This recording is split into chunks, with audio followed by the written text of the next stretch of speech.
Comment ça va? Salut tout le monde, c'est Théo et aujourd'hui je vais vous dévoiler mon top 10 de mes films préférés de cette année. Mais avant toute chose, petit bilan de cette année. C'était une année très riche en cinéma. On a eu beaucoup de films, mais vraiment beaucoup de films. Mais j'en ai pas vu beaucoup au cinéma. Voilà, j'ai vu 17 films au cinéma depuis le mois de mai, voilà. Mon premier film que j'ai vu au cinéma de cette année, c'était Sans Abri 2, voilà, et c'était quand même très cool. J'ai vu 17 films au cinéma et c'était vraiment très cool, mais il y a des films que je n'ai pas encore vus, comme par exemple L'événement, je lis en 12 chapitres, Drive My Car, Un espion ordinaire, Gagarine, Zodiac, Pieces of Woman, The Pfizer, Onoda, West Side Story, Bat Noir, La loi du Téhéran, Le peuple loup, À l'abordage, Les Olympiades, Désigné coupable, Memoria et Fast Cove. Ce sont des films que je n'ai pas encore vus cette année et que j'ai vraiment envie de voir, mais je les verrai bien sûr l'année prochaine.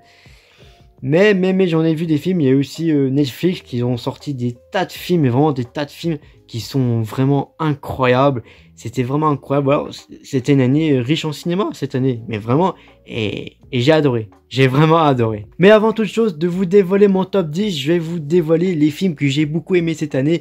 C'est bien sûr Sans Abri 2, Le Dernier Duel, The Higher Default, Promising Young Woman, The Suicide Squad, Malignant, Benedetta, Reminiscence, The Power of the Dog, Hold, Judas and the Black, Zack Snyder, Justice League, Une affaire de détail, Candyman, Dune, Les Mitchell contre les machines, Bac Nord, Camelot premier volet, Mourir peut attendre, Mandibule, Palm Springs, Minari, Alka Ilot, Oxygène et La Mission avec Tom Hanks. 10e position, The French Dispatch. As you know by now, we have kidnapped your son. Et j'ai crié, Oh, shut up.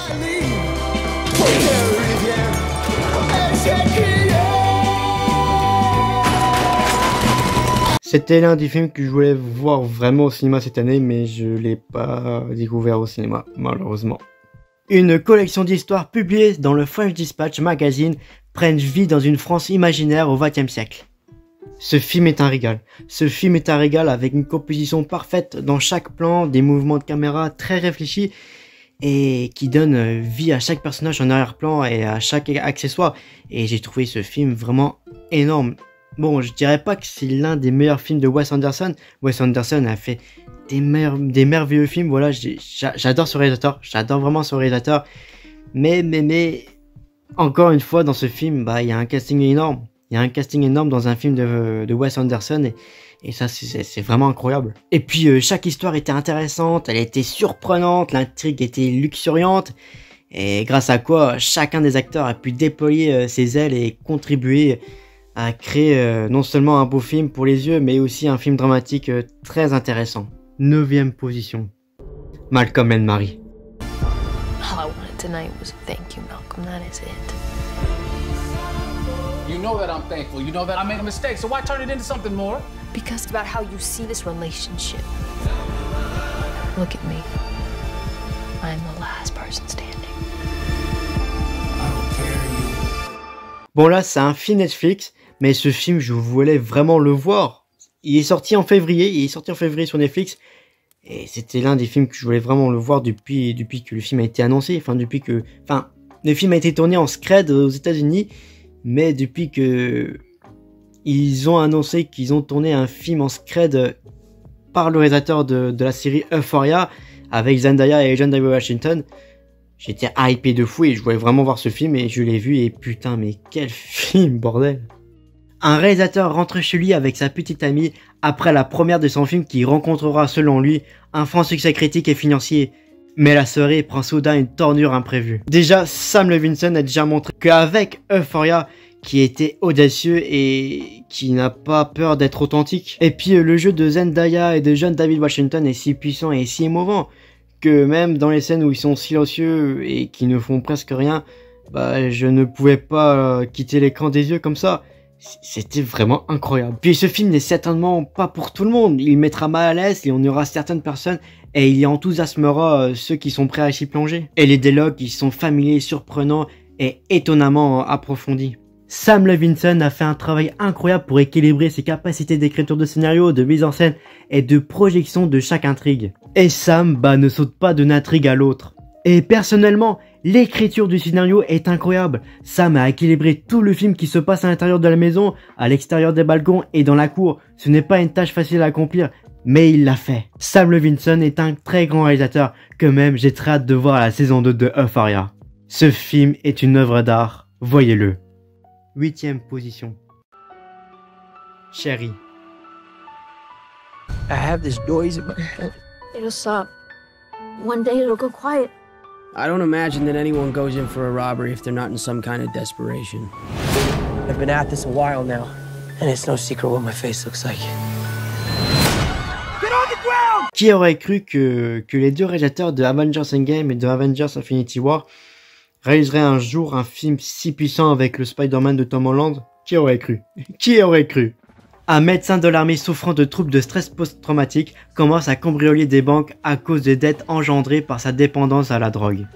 Déjà ce film est puissant, émotionnel, brut, réel et très bien fait. Ce film n'est pas une histoire à dormir debout, mais il explore la réalité de nombreuses vies américaines déjà. Et ça, bravo aux frères Russo qui ont fait un travail incroyable. Et ce que l'on peut faire pour obtenir de la drogue, et comment même être amoureux sous l'effet de la drogue, c'est si dangereux quoi. Et puis pour ceux qui ont aimé la performance de Tom Holland dans Spider-Man No Way Home, regardez Chérie parce que là il y a encore plus incroyable que dans Spider-Man No Way Home, dans Chérie, et il a fait un très bon travail. Il a fait un très bon travail d'acteur, et bravo à Tom Holland, et il nous prouve encore une fois de plus que c'est un très très très très grand acteur. 7e position. Titan.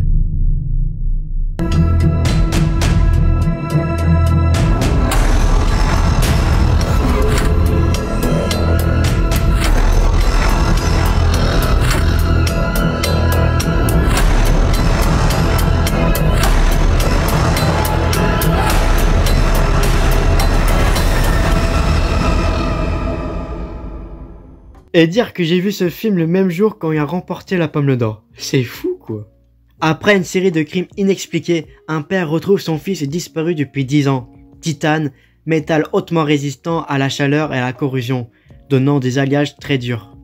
Titan, c'est un film passionnant, magnifiquement filmé, dérangeant et incroyablement bien joué. Parce que là, on a un Vincent Lindon et une Garance Marillier exceptionnels.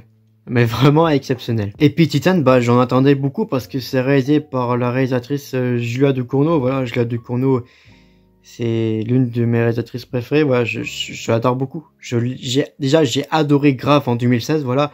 Et donc Titan, j'en attendais vraiment beaucoup, et j'ai pas été déçu. Au contraire, j'ai été dérangé. Waouh, il m'a mis mal à l'aise. Ce film, il m'a mis mal à l'aise. Et c'était vraiment incroyable. De découvrir ça au cinéma. Wow, je me suis pris une grosse claque, et bravo encore à Julia Ducournau pour sa Palme d'Or. 6e position. Last Night in Soho.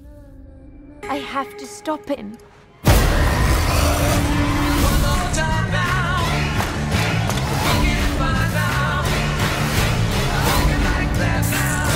Where you going? Last Night in Soho, c'est un film que je voulais vraiment voir au cinéma parce que c'est réalisé par l'un de mes réalisateurs préférés, Edgar Wright, voilà. J'avais adoré Baby Driver, Shaun of the Dead, ou encore Le Dernier Pub avant la fin du monde. Et donc j'en attendais beaucoup de Last Night in Soho. Une jeune femme a le mystérieux pouvoir d'aller dans les années 60 où elle rencontre son idole, une chanteuse en devenir. Mais le Londres des années 60 cache bien des choses et le temps semble s'écrouler vers de sombres conséquences. Un film est vraiment étonnant là, avec une grande réalisation, une grande écriture et un jeu d'acteur incroyable. Et puis les deux actrices principales ont fait un travail incroyable et été éblouissantes dans le glamour et la coiffure des années 60. Et puis j'ai beaucoup apprécié la bande son dans ce film. Après la bande son de Baby Driver, là Edgar Wright, il nous régale encore une fois avec cette BO, avec cette bande son, mais vraiment incroyable. Voilà, je m'en lasse pas. Après Baby Driver, waouh, là ça envoie du lourd quoi, ça envoie vraiment du lourd. 5e position.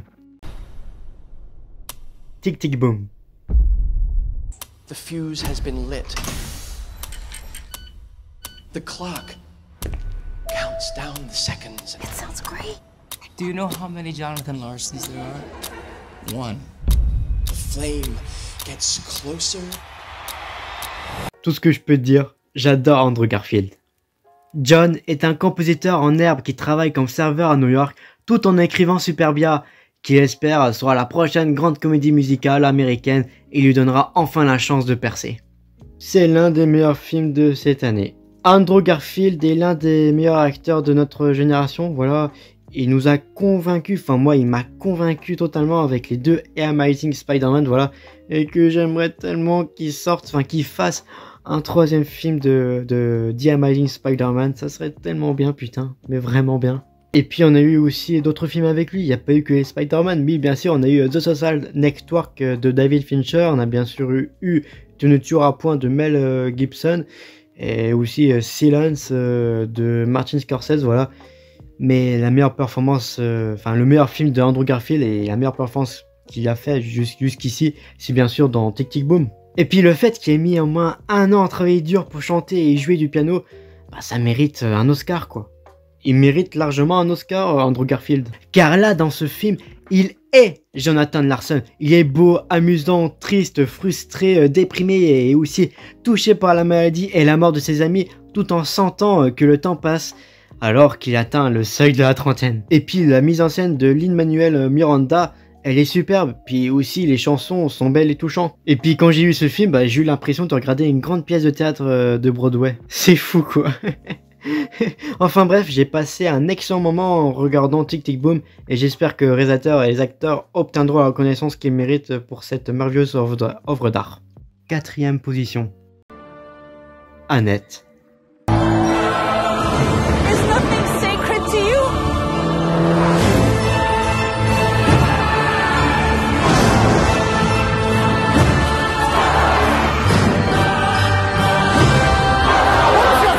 C'est un film que j'ai découvert il y a quelques jours et qui a chamboulé tout mon top 10, quoi. Un humoriste et son épouse chanteuse d'opéra ont une fille de 2 ans avec un don surprenant.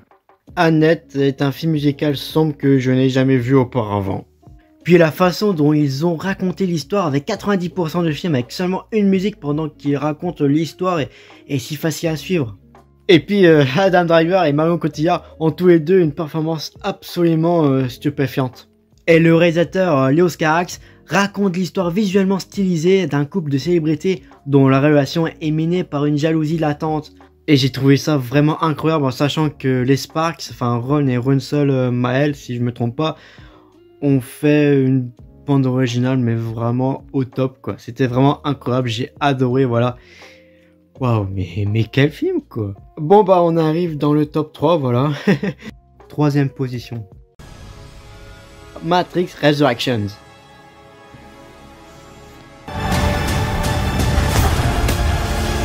If you want to see Trinity again, fight for her!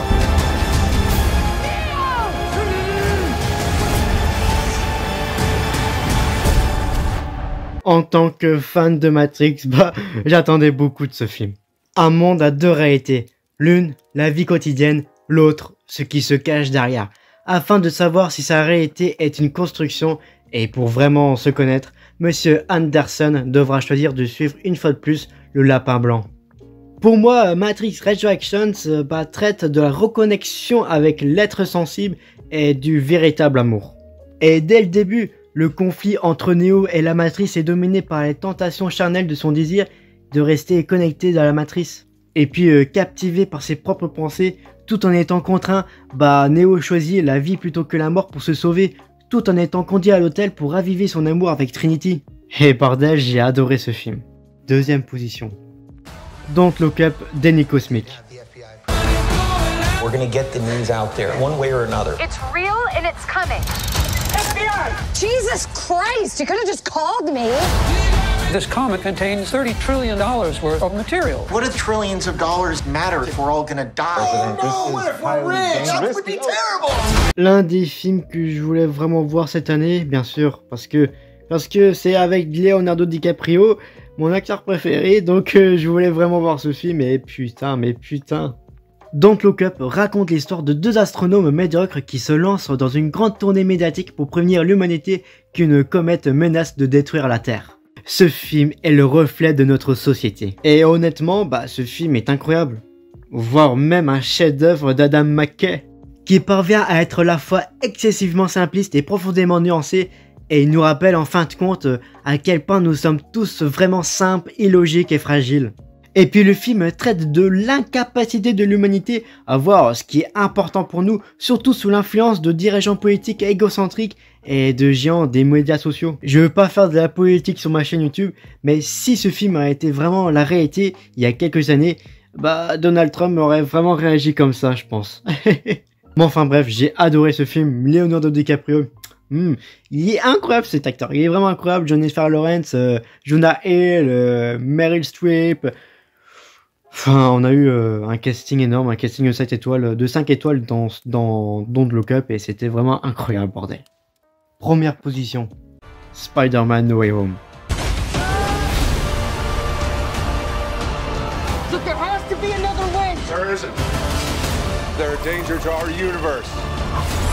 You're not gonna take this away from me.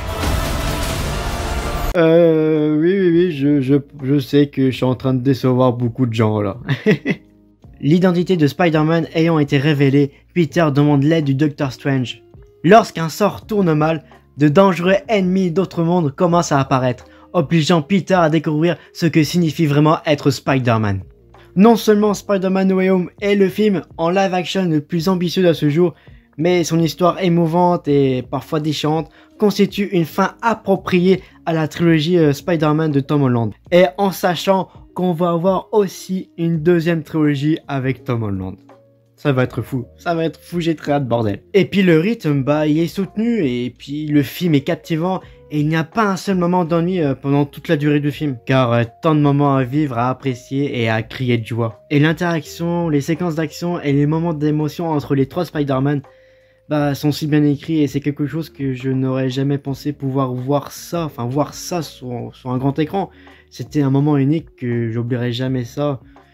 Et quelle séance de fou. J'ai vécu ma meilleure séance de cinéma, quoi. Et puis ce film confirme le fait qu'Andrew Garfield est l'une des meilleures incarnations de ce personnage et qu'il mérite de plus en plus à l'écran et de films. Voilà. Et on l'a vu très souvent cette année avec Mainstream et aussi avec Spider-Man No Way Home, et puis Tic Tic Boom. Avec Tic Tic Boom, c'est un acteur incroyable, c'est vraiment un acteur incroyable, et je souhaite de tout mon cœur d'avoir un The Amazing Spider-Man 3, parce que lui aussi il mérite sa trilogie après Tobey Maguire et Tom Holland. Voilà, il mérite amplement sa trilogie, et on va croiser les doigts pour avoir un troisième film de The Amazing. Ce serait tellement bien, et j'adore Andrew Garfield. Et puis j'avais pas parlé dans ma critique, mais la scène où il sauve MJ, elle est si émouvante, héroïque, et permet aussi de mettre fin à sa culpabilité de ne pas avoir pu sauver Gwen Stacy dans le The Amazing Spider-Man 2, voilà. Et ça, c'est vraiment incroyable. J'en ai même pleuré de joie, parce que c'était un moment si unique. Et je t'aime, Andrew. Et si on m'aurait dit que Spider-Man No Way Home aurait été mon film préféré de l'année 2021, je ne l'aurais pas cru. Mais vraiment, parce que c'est un film de super-héros. Voilà, les films de super-héros, j'adore beaucoup, mais devenir mon film préféré de l'année, c'est très rare, et ça n'arrive jamais pour moi, ça. Mais là, Spider-Man No Way Home, c'était quelque chose de vraiment fou, et ce qu'ils ont fait, la Marvel, bravo à eux, quoi. Et puis, si Spider-Man No Way Home est mon film préféré de cette année, c'est parce que tout simplement je suis un gros fan de ce personnage depuis que je suis petit. J'ai été bercé par la trilogie de Sam Raimi, j'ai adoré les The Amazing, et que j'espère qu'il y aura un troisième volet, et avec les films de Jon Watts, ça m'a rappelé à quel point j'aimais ce personnage. Donc pour moi, No Way Home est une conclusion parfaite pour la trilogie de Tom Holland. Avec le retour de Tobey Maguire et de Andrew Garfield, ça m'a fait vraiment quelque chose de les revoir dans ce costume. Et je pense que je ne suis pas seul dans le monde. Voilà, c'est déjà la fin de la vidéo, j'espère qu'elle vous aura plu. Je vous souhaite aussi une très bonne année, J'espère qu'on aura aussi une très bonne année de cinéma, voilà. J'espère qu'on aura des films grandioses, voilà. J'espère de tout cas. Donc voilà, moi je vous dis à la prochaine, encore pour vous bien. Et c'était Théo. Salut!